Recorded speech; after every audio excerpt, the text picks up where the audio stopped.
Hello everyone, and welcome back to the Fluctus Channel.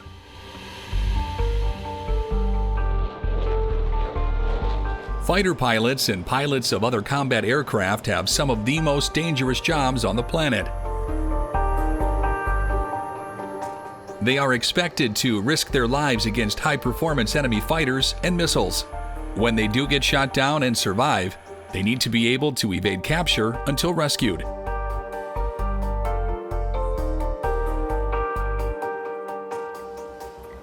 During World War II, the downed pilots were rescued from behind enemy lines using the Comet Line.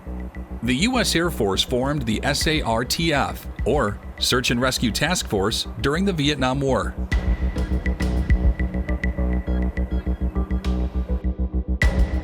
Primary rescue vehicles were helicopters, typically HH-3 Jolly Greens or HH-53 Super Jolly Greens.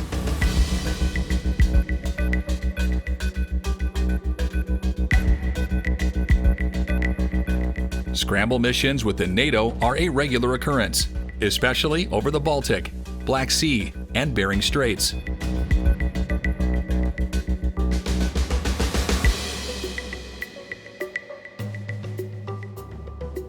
Pilots are expected to have their fighters airborne within a set amount of time, usually from 5 to 15 minutes.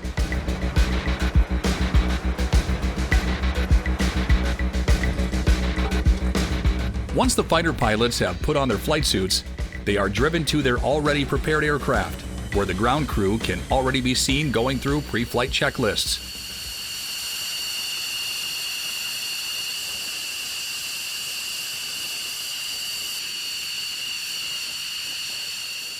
Scramble times are monitored by the potentially hostile flights being intercepted.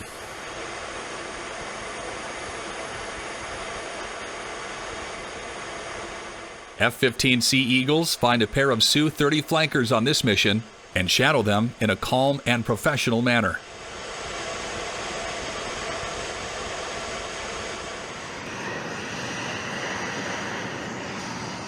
It's almost inevitable that NATO forces will become involved in future air wars. One of the aircraft envisioned for Close Air Support, or CAS, is the A-10 Thunderbolt II.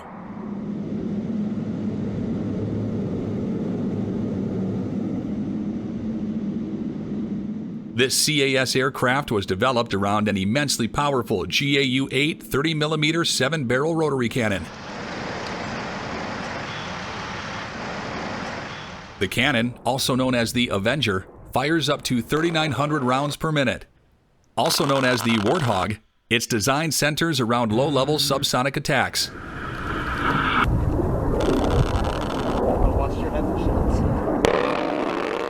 The Warthog was designed to take direct hits from ground fire and remain flying. Whenever an A-10 completes an attack run, it launches flares that are meant to confuse enemy infrared tracking missiles.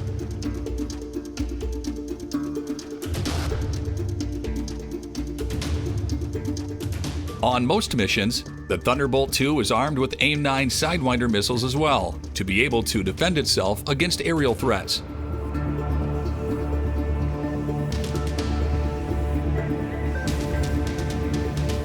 Because of its low and slow attack runs, it's expected that eventually an A-10 will be shot down by either man-pads or well-placed anti-aircraft fire.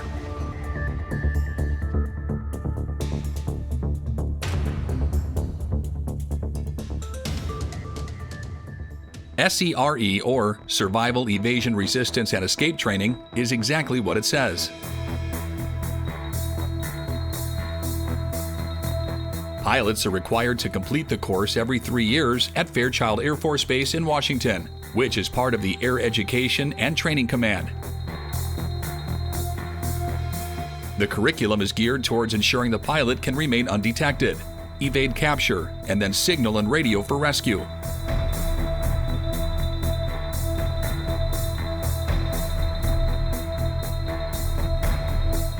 During the course, pilots are taught how to hide their parachutes from aerial detection and leave the immediate area where they ended up. The point of SERE training is also to be able to save themselves when they end up in a body of water.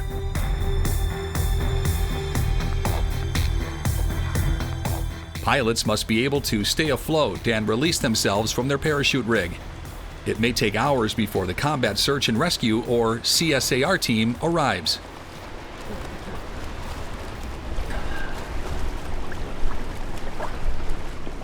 Not only may aircrew find themselves in hostile territory with regard to enemy activity, but the natural environment may also be hostile.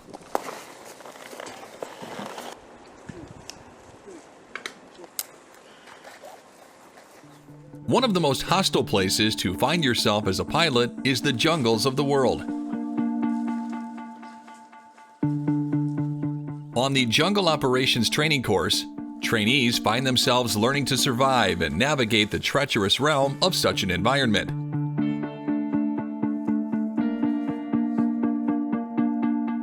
Finding food and fresh water and avoiding dangerous animals and insects is crucial to get out of it alive.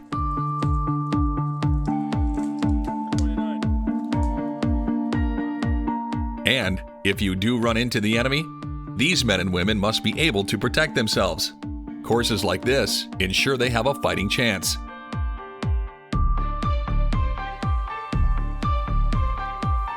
One of the aircrew's most prominent challenges involves coming down in bodies of water after ejection. Since most of the planet is covered in water, the chance of ejecting into water is very high. Once in the water, they must overcome their 5 basic needs: health, personal protection, sustenance, signal, and recovery. Aircrews are taught what to do once they splash down and are dragged through the water by their parachutes.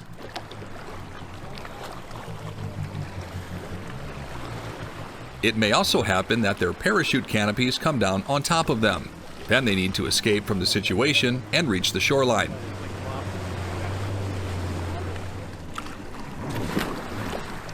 Fortunately, they are helped by their life preservation units, or LPUs, which inflate upon ejection, and utility vests, which are part of their flight suit add-ons.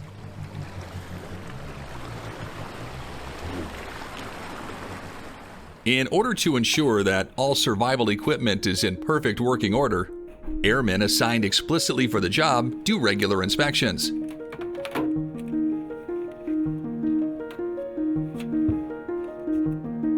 Pilots' utility vests or survival jackets are equipped with a radio, flares, a small first aid kit, a compass, a survival knife, and more.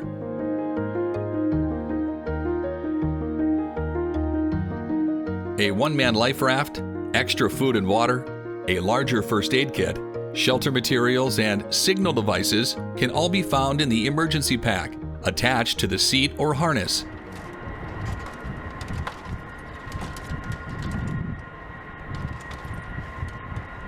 In case of an ejection, the pilot has all the equipment they need to survive, including a pistol for self-protection.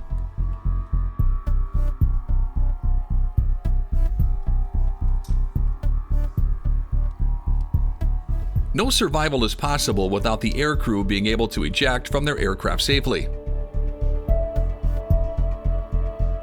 Modern ejection seats incorporate many decades of research and development into the best egress systems available today.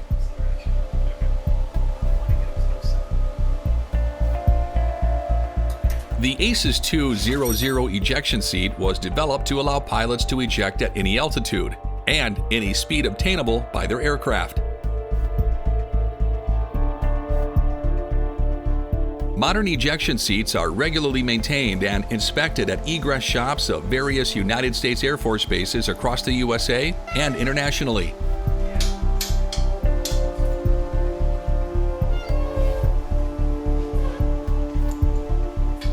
Zero ejection seats are more complicated because they are propelled towards a safe altitude for canopy deployment by rockets fitted to the seat itself.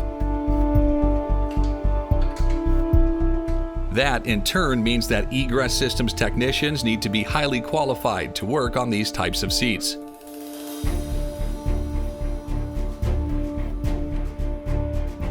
Of course, having the egress system operate efficiently is one thing.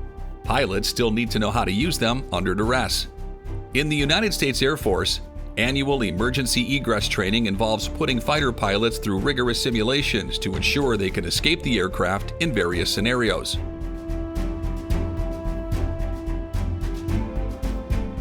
This is done in high-fidelity egress simulators that mimic their aircraft's cockpit and egress or ejection system. They face multiple emergencies, such as when the primary ejection system fails, requiring them to act quickly to engage second, third, or even fourth alternatives.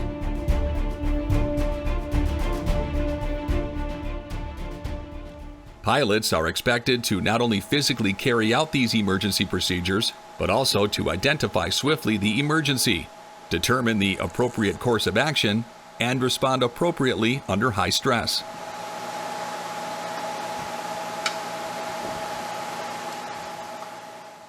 This assessment verifies safety benchmarks in the USAF, sharpening pilots' emergency egress skills, preparing them to handle potential real-life flight crises, and ensuring that they are always prepared for any unforeseen event in the air. Once the aircrew finds themselves on the ground in hostile territory, they know help is not far away. United States Pararescue Jumpers, or PJs, are the specialized force tasked with extracting downed aircrew from dangerous situations, sometimes under fire. PJs are members of the United States Air Force who perform various missions for the United States and its allies, including personnel recovery and combat search and rescue.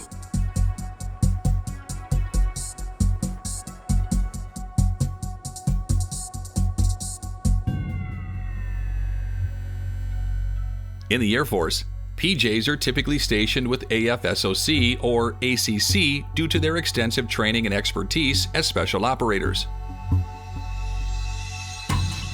They are able to locate the personnel they are sent to rescue, assess the situation, and extract them without creating a situation with more casualties.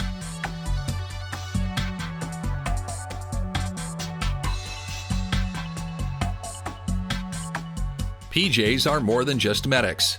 They are also rescue specialists. They carry a wide range of equipment to prepare for various scenarios. Body armor protects them while they are dressed in a standard combat search and rescue kit. For self-defense, they carry ammunition for their weapons as well as an M9 sidearm.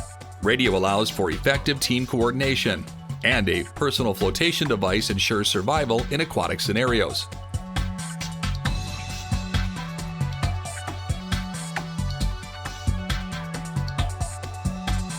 They are outfitted in a standard modular integrated communications helmet, or MITCH, with night vision goggles, also called NVGs.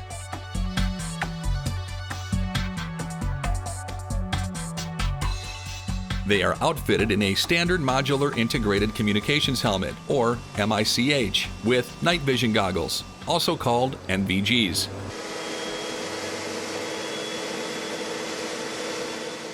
They also have compact jaws of life, which are smaller than the ones used by local fire departments due to the need for mobility.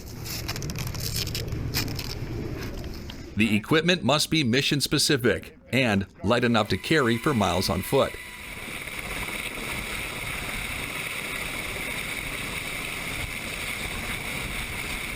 Their kit allows them to provide patient care for up to 72 hours without resupply in any medical situation, from minor injuries to multi-system trauma.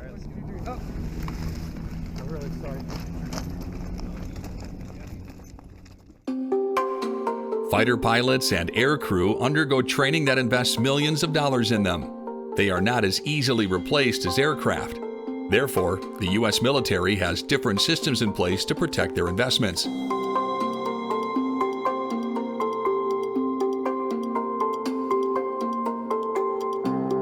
Whether they are flying low-level attacks or fighter missions, pilots need to be able to escape their aircraft effectively and safely. Once they are on the ground, they need to be able to evade capture and survive long enough for specialized combat search and rescue personnel, such as PJs, to reach and extract them.